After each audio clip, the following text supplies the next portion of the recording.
Kami dari kelompok 6. Izinkan kami memperkenalkan diri. Perkenalkan, nama saya Wilmina Mulyas Azhani. Perkenalkan, saya Putri Awalia Wibiksana. Perkenalkan, nama saya Sarla Yunita. Perkenalkan, nama saya Gamal Rifaat. Saya Dini Fatriasi, Pak. Perkenalkan, nama saya Windy Indriani. Saya akan menjelaskan bab 7 data analisis regresi linear berganda. Hasil output SPSS, metode ESSER menjelaskan tentang variabel yang dimasukkan serta metode yang digunakan dalam analisis regresi linear berganda. 2. Persamaan regresi linear berganda. Berdasarkan hasil output SPSS di atas, maka model persamaan regresi linear berganda yaitu sebagai berikut. Y sama dengan A ditambah B 1x1 ditambah E 2x2 ditambah titik-titik ditambah B N kali N. Untuk membuat persamaan tersebut, maka bisa dilihat pada tabel koefisien pada kolom B di unstandardized koefisien, di mana hasilnya A sama dengan angka konstan dan unstandardized koefisien 4,372. D sama dengan angka koefisien regresi 4,732 dan 0,667 pada understanding koefisien 0,667. Baik, selanjutnya di sini saya akan menjelaskan uji hipotesis pada analisis linear. Baik, selanjutnya di sini saya akan menjelaskan uji hipotesis pada analisis regresi linear berganda. Uji hipotesis atau uji pengaruh berfungsi untuk mengetahui apakah koefisien regresi tersebut signifikan atau tidak. Maka uji hipotesis untuk analisis linear berganda dilakukan pada dua hubungan, yaitu 1. Pengujian hipotesis hubungan parsial. Pengujian parsial X1 terhadap Y. HO tidak terdapat pengaruh signifikan antara penjualan terhadap keuntungan, dan HA terhadap signifikan antara penjualan terhadap keuntungan. Lalu selanjutnya Anda membandingkan nilai signifikan atau p-value dengan alfa 0,05. Kriteria keputusan uji hipotesis nilai signifikan adalah berpengaruh jika nilai signifikan lebih kecil dari alfa yaitu 0,05 dan tidak berpengaruh jika nilai signifikan lebih dari alfa yaitu 0,05. Hasil dan kesimpulannya adalah nilai signifikan dari variabel ANOVA adalah 0,005. Karena signifikan senilai 0,000, maka hasil yang diinput pada signifikan ditambahkan 5 sehingga hasil signifikan menghasilkan 0,005. Nilai alfa yang digunakan adalah 0,05 membandingkan 0,00. Kesimpulannya didapatkan karena signifikan ANOVA sebesar 0,005 lebih kecil dari alfa, maka dapat disimpulkan bahwa variabel penjualan berpengaruh signifikan terhadap keuntungan. Dengan kata lain, terdapat hubungan yang disignifikan antara penjualan dan keuntungan sesuai dengan kriteria keputusan yang digunakan pada uji hipotesis. Saya Wilmina Mulyas Azhani akan menjelaskan tentang membandingkan nilai T hitung atau TH dengan T tabel atau TA.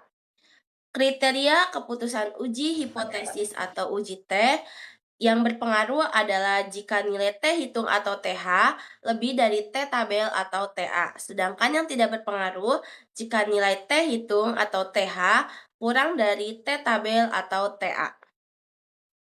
Hasil dan kesimpulannya yaitu karena nilai T hitung jauh lebih besar daripada T tabel dan nilai signifikan atau sig sama dengan 0,00 kurang dari 0,05, maka penjualan berpengaruh secara signifikan terhadap keuangan.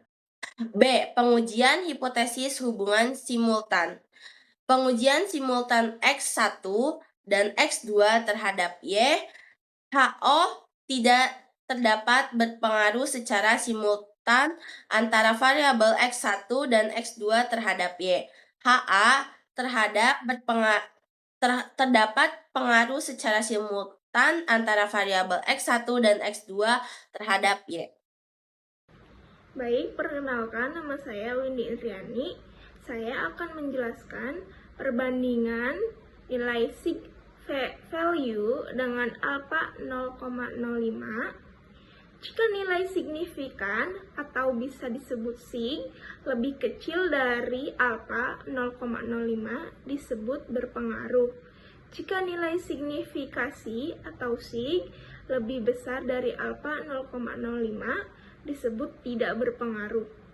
Jadi, hasil dan kesimpulannya, secara simultan penjualan X berpengaruh signifikan terhadap keuntungan Y hanya yaitu variabel prediktor yang digunakan uji. Ini menunjukkan bahwa model regresi secara keseluruhan signifikan nilai sig 0,05 lebih kecil, maka HO ditolak dan HA diterima. Baik, selanjutnya saya akan menjelaskan perbandingan nilai F hitung dengan F tabel. Jika nilai F hitung lebih besar dari F tabel disebut berpengaruh. Jika nilai F hitung lebih kecil dari F tabel disebut tidak berpengaruh. Jadi, hasil dan kesimpulannya, F hitung lebih besar dari F tabel 5,32 atau berdasarkan sig 0,000 lebih kecil dari 0,05. Model regresi secara signifikan mempengaruhi variabel dependen. Baik, yang untuk selanjutnya adalah analisis koefisien korelasi. Analisis koefisien korelasi bertujuan untuk mengetahui korelasi atau hubungan besar dan arah antara variabel independen dengan variabel dependen. Dalam analisis korelasi ada dua aspek yang diukur, yaitu besar kekuatan korelasi atau hubungan dan arah korelasi atau hubungan. Hasil dan kesimpulan analisis koefisien korelasi simultan.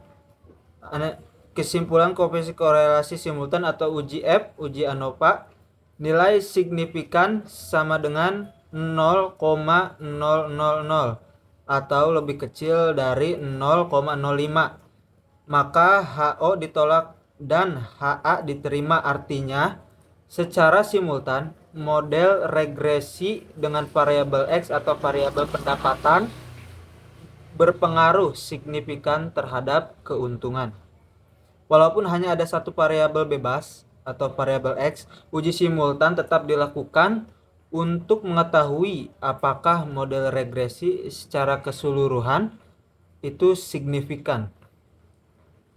Lalu baik, yang selanjutnya adalah analisis koefisien korelasi parsial.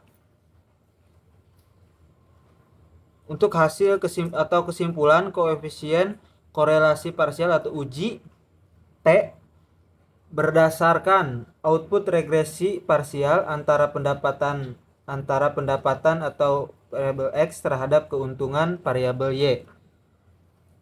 Nilai signifikan sama dengan 0,000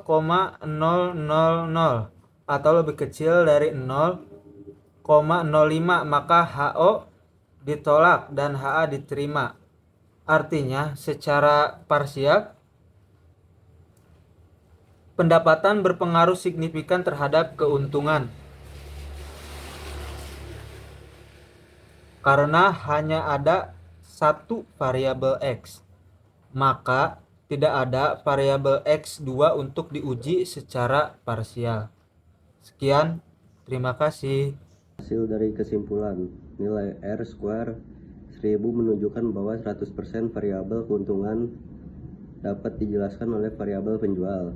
Ini berarti tidak ada faktor lain di luar penjualan yang mempengaruhi keuntungan dalam model ini.